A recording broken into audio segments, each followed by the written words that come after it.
Hello everybody, my name is Ungar, and welcome back to Empires of the Undergrowth. Today we're going to be doing the same thing we did the last few times and talk about my Latin experience. So today we're going to be doing Stage 3, which is a little more interesting. There's a few more cool stories, so the video might be a little longer. And without further ado, let's get right into it. So, our first story is in the Forum, which is like a large business place. It's like the town center.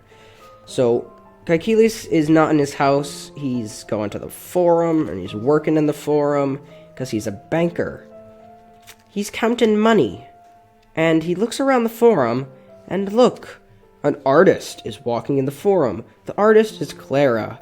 Clara greets Caecilius. Look, a barber is also in the Forum. The barber is Pentagatus. Caecilius sees the barber, I think. I really hope that I'm not getting like the third stage wrong. I'm pretty sure I'm translating this correctly. So then Caecilius says hello to the barber, and Pentagatus responds with hello. Look, Wenelacius, which means slave dealer, enters the Forum. The slave dealer is Syphax. Syphax is expecting a merchant. I'm not going to get this wrong, I promise. I know what I'm doing. The merchant is not coming.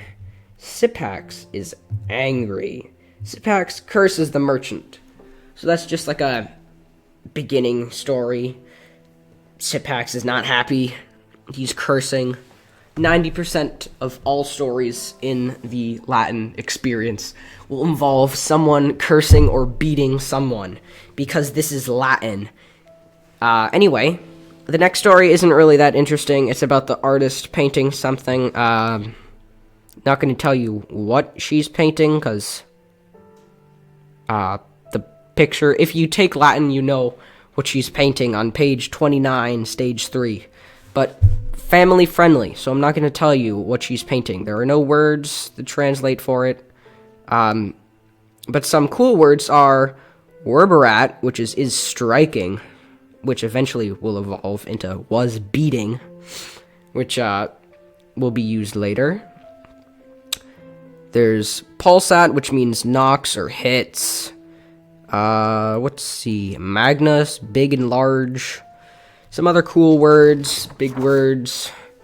But anyway, the next two stories, there are just parts of them that are pretty interesting, so I'll just skip to the end. The next story is about a barber, and Caecilius is getting his beard cut, because Caecilius has a beard.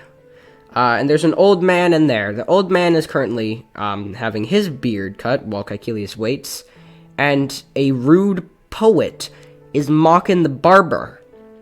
And the barber is screaming furcifer, furcifer, which we do not know the meaning of, but let's assume it means scoundrel, because yet again, not family friendly. The Latin book is insane.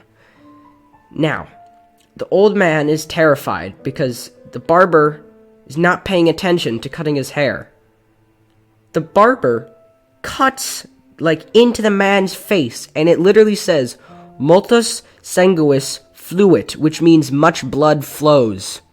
So bro literally just murdered someone accidentally.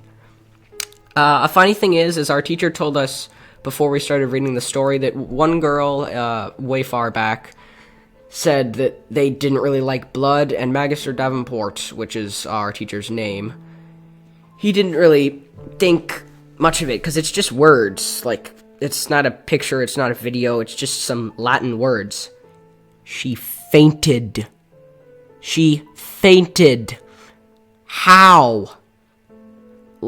Literally, at the mention of much blood flowing, she fainted. I don't know who it is. I've never met them because it was 20 years back. He's been working here for a while, but I just thought that was a weird side story. Our final story is about our slave dealer again, and Caecilius needs a slave. So he's going and he's going to buy a slave, and he buys Melissa, which is a slave girl, and at the end of the story, Caecilius brings her home, and everyone, Melissa delights everyone, and then it goes to the end, and it says, "Oh no, the slave girl does not please Metella," which is the mother, which might provoke a thought here. Now, I'm just going to let you guys think about that. Why might Metella not like Caecilius bringing a slave girl home? Let me read you some other words in the story. Pulchra means beautiful. Linguum Latinum means Latin language. Discit means is learning. Docta is skillful and educated. And EU means oh dear and oh no. So piece some of that together. Type that in the comments if you think you know what it is. If it's one of my friends that I know you guys are subscribed, so I know you're going to be watching the video, don't type in the comments, "Oh, I think it's correct answer," because I know you know. I know who you are, and I know that you know. Anyway, I'm going to be going now, so I hope you all did enjoy. If you did, remember to like and subscribe, and I will hopefully be seeing you all in the next video. Goodbye!